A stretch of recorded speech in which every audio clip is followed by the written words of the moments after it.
राम दरबार से कमलेश जो कि कांग्रेस उम्मीदवार है मेरे साथ मौजूद हैं, उनसे हम जानते हैं मैम, जिस तरह से यहाँ समस्याएं देखने को मिली हैं। अब ये महिला आरक्षित वार्ड बन गया, तो लगता है एक महिला अगर आप जीतती हैं यहाँ से तो उन समस्याओं से निजात दिला सकेंगी राम दरबार को?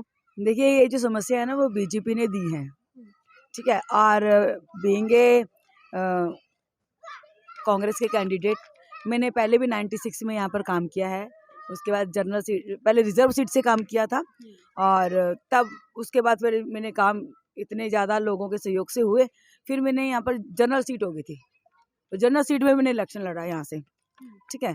तो उसके बाद फिर मुझे पार्टी ने कहा यहाँ बहुत डेवलपमेंट हुई है, अगर किसी से बात भी करेंगे तो बोल देंगे कितना काम हुआ, ठीक है। उसके बाद फिर पार्टी ने मेरी ड्यूटी डुमारिया लगा दी कि आप वहाँ से इलेक्शन लड़ो, फिर वहाँ से लड़ा।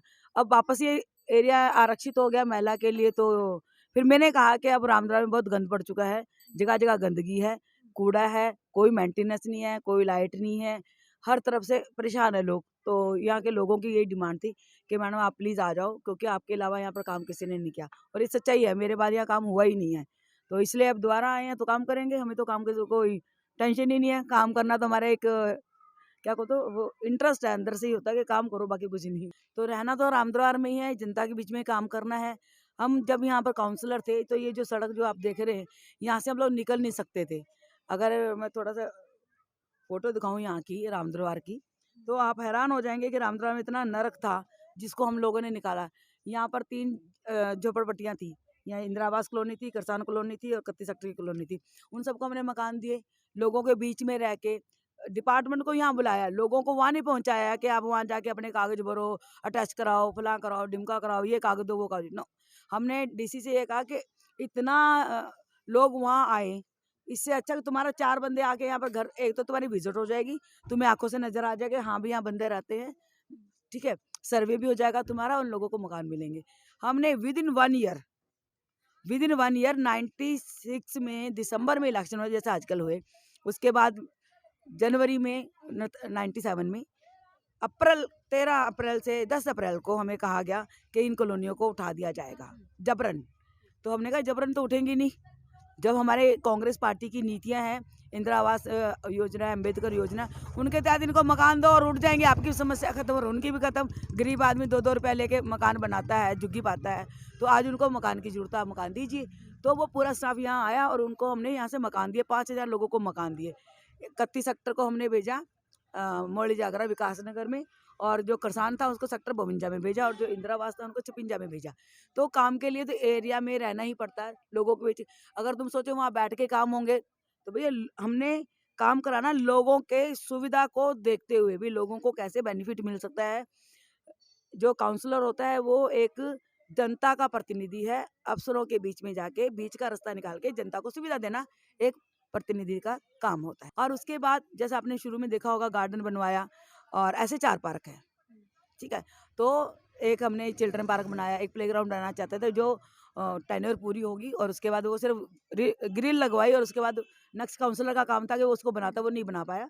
इधर बैक साइड में आप जाके देखेंगे, वहाँ पर कोई बंदा चल नहीं सकता, इतनी गंदगी है वहाँ पर, आवारा पशु यहाँ ज़्यादा है, ठीक है। और गंदगी इतनी है कि कहीं भी चल जाओ आपके पैर तो बिना ये देखो बिना लिबड़े आप बाहर नहीं आ सकते रामदरबार में से, इतनी गंदगी है, ठीक है।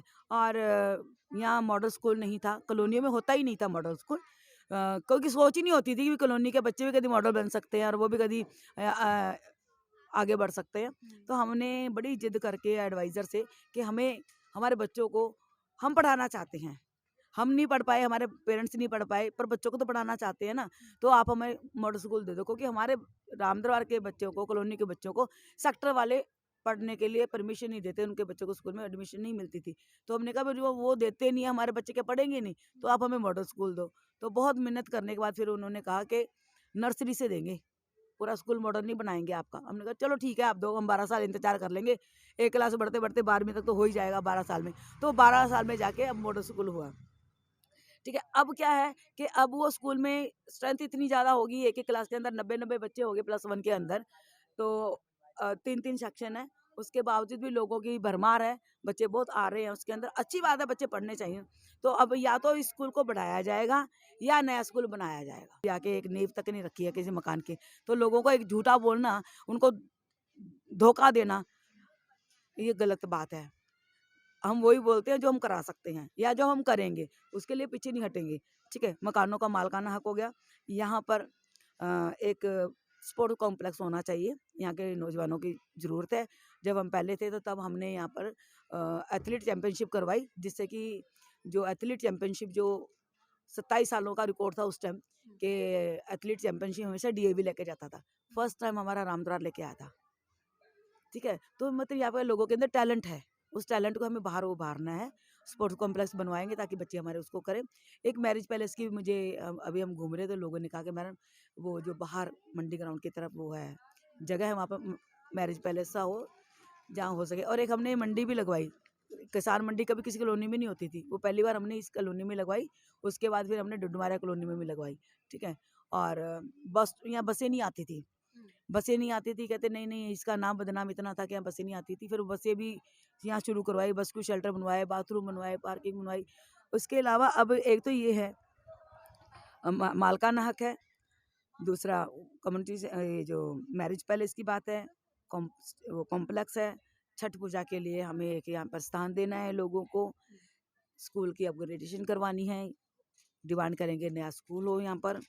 और उसके अलावा जो सीवरेज आए दिन भरा रहता है हमारा, उस सीवरेज सिस्टम को दुरुस्त करेंगे। पानी जो व्यवस्था है, बेशक लोगों के इन्होंने लूट लिया पैसा, 5-5, 6-6 हज़ार रुपये हर घर का खर्चा करा दिया, लेकिन किसी भी बंदे के घर में पानी अभी भी बिना मोटर के नहीं आ रहा। मोटर से तो पहले लेते थे लोग पानी, तो आज भी खर्चा करने के बाद भी वो मोटर से पानी आना तो क्या फायदा उसका। चैलेंज है, जो तुम चाहोगे वैसे ही काम होगा। तो मैम आखिरी सवाल आपसे मेरा ये है कि अगर आप पार्षद बनते हैं, यहाँ से आपको जीत हासिल होती है, तो किस तरह से जनता से जुड़े रहेंगे? कोई डिजिटल नंबर आप शेयर करोगे या फिर जनता के साथ कैसे संबंध रहेंगे आपके? क्योंकि जनता लगातार यही कह रही है पुराने पार्षद से मिलना भी दूभर है। दोपहर वो मिलते नहीं थे, लेकिन हमारे यहाँ 24 घंटे ये रहा मेरा घर, 24 घंटे अवेलेबल रहते हैं, यहीं पर रहते हैं, मुझे कहीं बाहर नहीं जाना। पहले भी हम क्या करते थे, तो हमारा जो कंसेप्ट था वो क्या था, हम जिस भी पार्क में हमने काम किया, जैसे पार्क रेलिंग लगाई, पहले सब लोगों को बोला कि हम ये बनाना चाहते हैं, आप चाहेंगे? वो लोग खुद बढ़ कर आते थे, उन्होंने खुद अपने पैसे लगा के बनाया। तो लोगों के बीच में जाके अगर काम करो ना, तो बेशक ठीक है, ये एक वाया मीडिया है हमारे पास आजकल, फेसबुक है, व्हाट्सएप है, इंस्टा है, ट्विटर है ना, तो ये सब चीज़ें हैं, टेलीग्राम है, तो इन चीज़ों को तो है, उनके तहत तो हम लोग वो कर ही रहे हैं। ठीक है, लेकिन उसके अलावा भी हमारा ये रहेगा कि लोगों से डायरेक्ट संपर्क रहेगा। और दूसरा सबसे बड़ी बात ये है कि आने वाले टाइम में अभी ये कहते हैं कि अधिकारी हमारी बात नहीं सुनते और ना ही उनको नंबर पता होता अधिकारियों का। हमने अधिकारियों को यहीं बुला के लोगों के दरबार में लगाया करना, ताकि जो क्वेश्चन है वो पूछे। जैसे अभी पीछे मैं देख रही हूँ आवारा पशु बहुत ज़्यादा हैं और सारे राम दरबार में यही हाल है, इनके लिए क्या व्यवस्था की जाएगी? हाँ, आवारा पशुओं के लिए देखो ये है, जो 2 चीज़ है इसमें। एक तो ये है कि जो जिन्होंने पाल रखे हैं, हम ये नहीं कहते कि उनको हटा दिया जाए।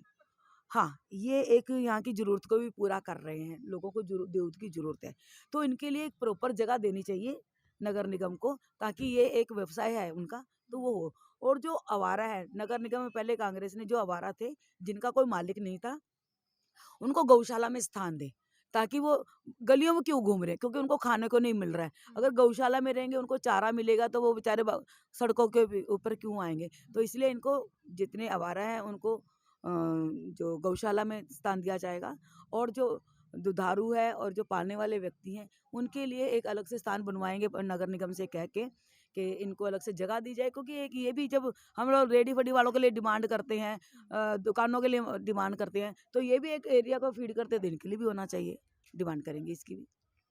तो आपने अभी कमलेश बनारसी दास को सुना, कांग्रेस से उम्मीदवार हैं वार्ड 19 से राम दरबार से। उन्होंने कहा है कि बीजेपी ने सिर्फ वादे किए थे लेकिन निभाए नहीं हैं। जहां तक जनता के साथ मिलने की बात है, तो उन्होंने कहा है कि मैं जनता के बीच हरदम मौजूद हूं, और बड़े बड़े उन्होंने यहाँ पर अपने वादे जो किए हैं आप लोगों ने सुने हैं। अब इन वादों को वो निभाते हैं, जनता उन्हें इन वादों के मद्देनजर अपनाती है या नहीं अपनाती। राष्ट्रीय खबर टीवी के माध्यम से मैं शनाया चांद लगातार आप तक पहुँचाती रहूँगी। बने रहिए राष्ट्रीय खबर टीवी के साथ। ताज़ा खबरों से जुड़े रहने के लिए सब्सक्राइब करें राष्ट्रीय खबर टीवी और बेल आइकन दबाना ना भूलें।